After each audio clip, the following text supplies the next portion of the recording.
Ini adalah sebuah kasus kehamilan pada bulan ke-8 32 minggu, di mana pasien ini baru pertama kali saya periksa. Ya, dia bukan rujukan karena si ibu khawatir dikatakan air ketubannya berlebihan, dan itu menjadi awal dia datang untuk kita periksa. Saya temukan bagian dahinya tebal sekali,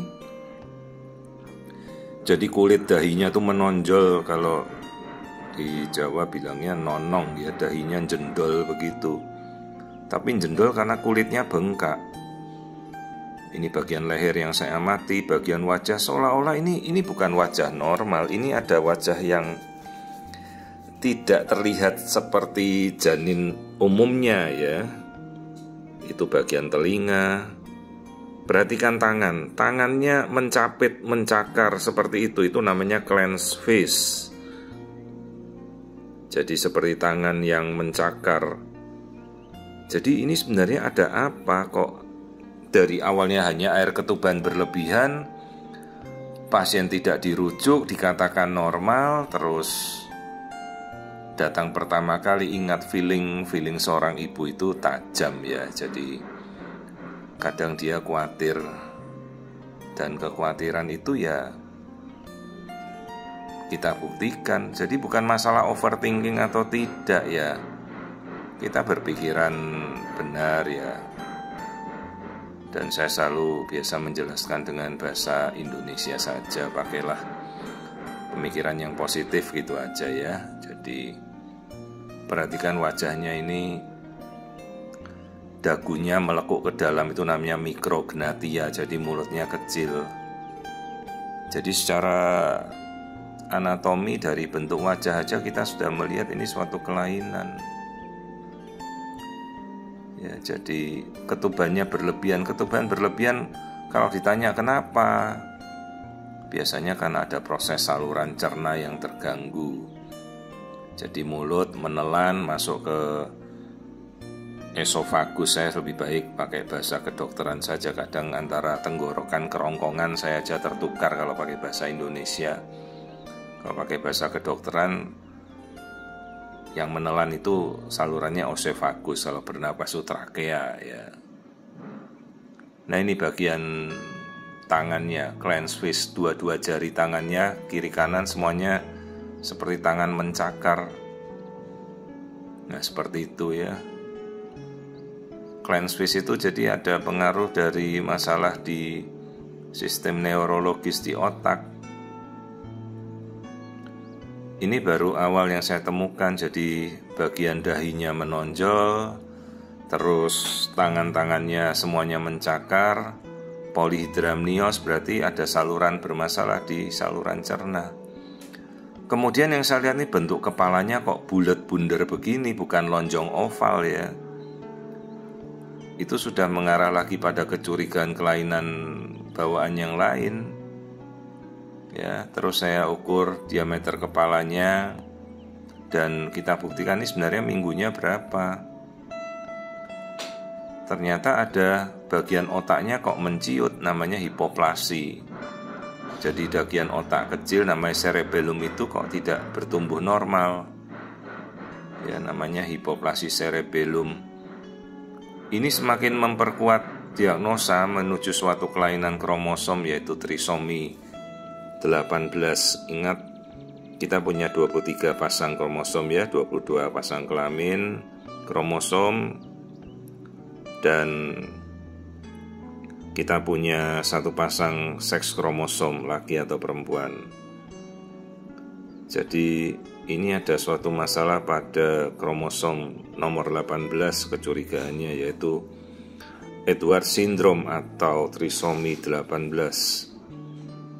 Jadi mulai dari bentuk kepalanya yang bulat bundar begini, jaringan otak bagian kepalanya menciut, ya. Kemudian kita lihat bagian mata dan lain, nanti kita amati, ya. Hipoplasia cerebellum harusnya dia 32 minggu karena ada pemeriksaan USG pertamanya. Jadi otaknya ini kecil. Tadi kita sudah temukan mulutnya, dagu bawahnya kecil, dahinya menonjol, dan ketebalan lapisan kulitnya jendol. Terus kita mau lihat telinga, khawatirnya kita temukan juga low ear set ya, jadi telinganya melorot. Ya benar, telinganya melorot ke bawah. Ini kalau kita tarik dari sudut itu telinganya di bawah garis sudut palpebra ya. Kalau kita pakai kacamata kan, kacamata gantol di kuping. Lah ini kacamata kalau kita taruh situ kacamatanya melorot, karena posisi telinga ada di bawah, melorot ya. Ini namanya low ear set position.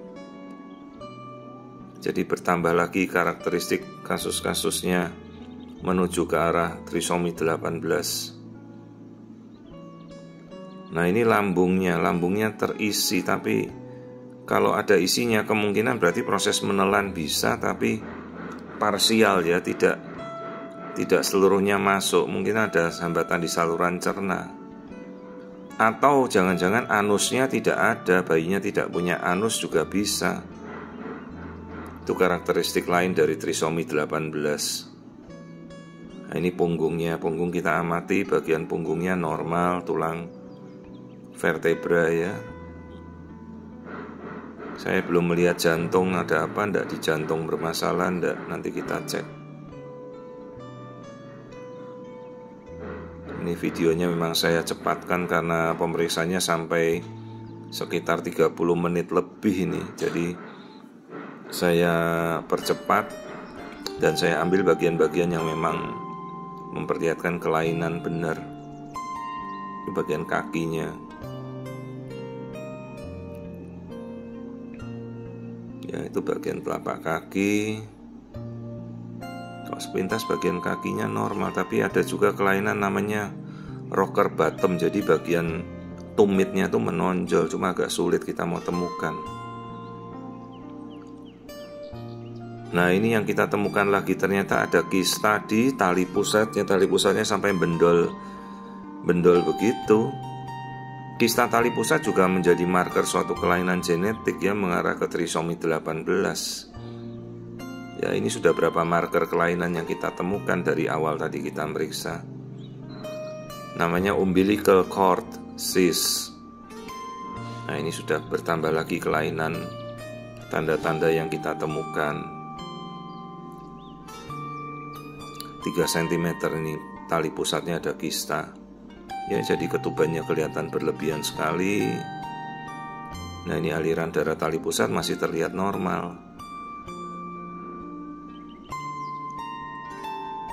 Oke, tangan tadi kita sudah amati. Wajah ini yang karakteristiknya terlihat jelas ya. Coba kita amati jantung, ada masalah enggak di jantungnya? Ya ini terlihat jantungnya, katupnya oke. Ventricle atau biliknya bocor. Ini ada ventricle septal defect, bocor pada ventricle atau biliknya bocor, VSD. Jadi menambah lagi kelainan yang lain bawaan. Ya ini ada kelihatan jelas ya, sekat biliknya tembus kanan kiri, VSD, ventricle septal defect. Nah setelah ini jelas kita harus ya bagaimana mengedukasi ke orang tuanya. Sudah 32 minggu bayinya akan terlahir cacat berat. Kita konfirmasi dengan pemeriksaan genetik ya. Sekarang itu sudah bisa lakukan cek genetik dari awal, karena prognosis kasus-kasus trisomi 18 secara genetika ini berat. Jarang ada yang bertahan dan biasanya pun lahir ya usianya tidak panjang ya. Ini komplit AVSD, atrioventricular septal defect, jantungnya bocor semua. Jadi inilah kelainan namanya trisomi 18 Edwards syndrome.